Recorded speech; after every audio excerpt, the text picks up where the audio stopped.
2008年的圣诞夜，马斯克坐在电话旁边，等待最后一笔资金到账。如果那笔钱今天没到，Tesla 就死了。那一天是他人生中第二次站在 Tesla 的棺材边。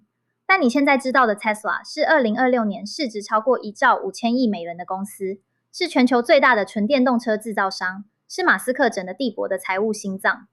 从圣诞夜的破产边缘到2兆市值，中间隔着3次几乎让他就此消失的危机。这支影片讲的就是那3次。我们会看 Tesla 在2008年如何靠最后一笔钱活下来，在 Model S 时代如何完成第2次逆转，在 Model 3的量产地狱里又是谁的介入让他撑过去了。然后我们要回答一个关键问题，在马斯克的整个帝国里， Tesla 这家公司到底是什么定位？它是起点，也是资金库，还是一个实验场？这里是财经无界马斯克帝国系列第1集。2008年的马斯克正同时打2场仗。SpaceX 刚刚完成第4次 Falcon 1发射，前3次全部失败，那是他用个人资产押上的公司，眼看就要烧完。同一个月 ，Tesla 的 Roadster 生产出了问题，成本比预期高出3倍，公司账户里只剩几周的薪资。11月底，马斯克召集了所有投资人，试图筹资4000万美元，没有人答应。最后是他自己把卖掉 PayPal 剩下的最后一笔个人积蓄全部砸进去，总额大约3500万美元，这是他的最后一张牌。同时，他打电话给 Daimler， 说服对方入股 Tesla 1成，合约在2008年的圣诞夜敲定，这是第1次生死边缘。那一天距离 Tesla 破产剩下几个小时。马斯克后来说，他知道自己有7成的几率会失败，但他选择继续压下去，因为他认为电动车的未来是真实的，哪怕 Tesla 死掉，也要让这个想法活着。靠着 Daimler 入股和美国政府的4.65亿美元低息贷款， Tesla 活了下来。但活下来不代表站稳了。2009年 Tesla 推出了 Model S， 这不只是一台车，这是一个声明。 Tesla 想做的不是玩具跑车，而是能够重新定义豪华房车的东西。 Model S 的市场反应超出所有人预期， Consumer Reports 给了它史上最高评分之一。2013年 Tesla 第1次在单季报告了盈利，股价在6个月内从每股30美元飙到了180美元。第2次生死是在这个时候。2013年底，有2台 Model S 因电池问题起火，媒体把事件放到最大声，股价在1周内跌掉了3成。外界的第一反应是电动车不安全， Tesla 要完了。马斯克选择不辩解，而是直接公布 Model S 的碰撞数据，说明它比传统油车更安全。那个时间点，如果他没有稳住市场信心， Tesla 刚站稳的品牌价值可能就此崩坏。第2次他又撑过去了。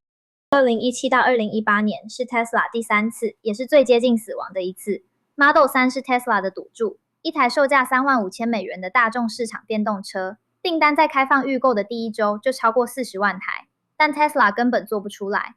Fremont 工厂的自动化流水线发生了严重的系统性问题，机器人频繁出错，整条产线的良率低得离谱。马斯克自己承认，他对自动化的信任程度走得太快太远。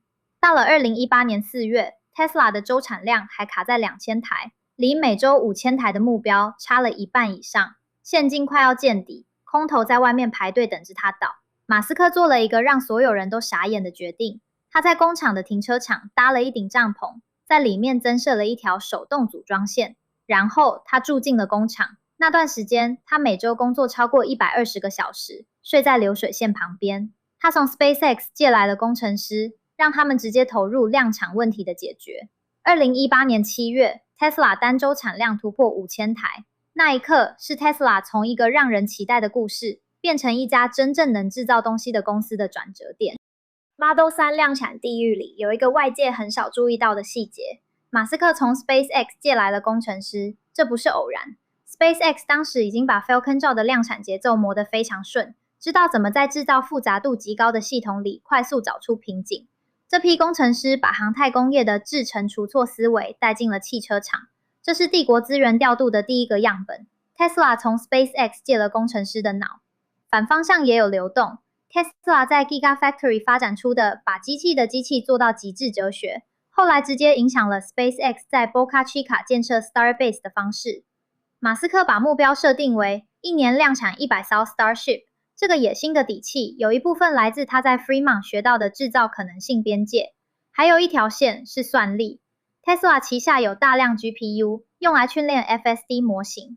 在2023到2024年间 ，xAI 成立初期，部分算力来自 Tesla 的资料中心基础设备。马斯克自己坦诚过这个安排，也引发了 Tesla 股东的不满，认为他把公司的资源挪用给了个人的 AI 项目。这个争议在2026年5月得到了某种了结 ，xAI 整个并入 SpaceX， 成为 SpaceX AI 部门。Tesla 的算力依然在被使用。Tesla 在帝国里的定位，拿了 SpaceX 的工程师，供应了算力和制造哲学给整个帝国。Tesla 是帝国的制造试验场，也是现金流的基本盘。2026年的 Tesla 已经是完全不同的公司了，它是全球纯电动车市场的最大玩家，旗下有 Model 3、Model Y、Cybertruck 以及正在快速推进的 Cybercab 自大计程车。但成熟期带来了成熟期的问题。2025年 Tesla 全年交车量为164万台，比前一年下滑了近 9%。马斯克把时间大量投入政治圈的争议，导致部分欧洲和美国市场出现品牌反弹。有消费者公开说不想替他的政治立场买单。中国市场 BYD 和一众本土品牌已经把竞争拉到了 Tesla 感受得到压力的程度。股价在2026年5月附近，大约在400至410美元，市值约1兆5000亿美元，比2024年底的高点低了许多。但另一面 ，FSD 付费用户在2026年第一季达到128万，年增51%。Cybertruck 进入相对稳定的量产节奏。Tesla 现在的问题不再是能不能活下去，而是能不能在马斯克声誉的阴影下继续成长。马斯克对 Tesla 的最新定位已经不只是电动车公司，他的说法是 Tesla 是一家人工智慧与机器人公司，恰好也在制造汽车。FSD 是入场券，如果完全自驾真的做到， Tesla 的每一台车就变成了一个能够自动赚钱的资产。Cybercab 就是这个逻辑的物理体现。Optimus 是机器人计算， Tesla 正在试图把它带进工厂，做人类劳工能做的工作。如果成立，它的市场规模比汽车大得多。这两个赌注，如果一个成功， Tesla 的故事就不只是一家车厂的故事了。从圣诞夜的破产边缘到量产地狱的帐篷里，到现在的全球车王 Tesla 的故事，是一个关于一个人如何在极限压力下做决定的故事。但 Tesla 只是帝国的起点，它的后面还有一家把火箭变成一次性消费品的公司，一个试图统治天空的卫星网路，一家迟到的 AI 公司，以及一个花了440亿美元买下的喇叭。下一集我们去看那家连竞争对手都说追不上的火箭公司。如果这支影片让你对马斯克帝国的起点有了新的理解，记得按赞追踪，我们下周见。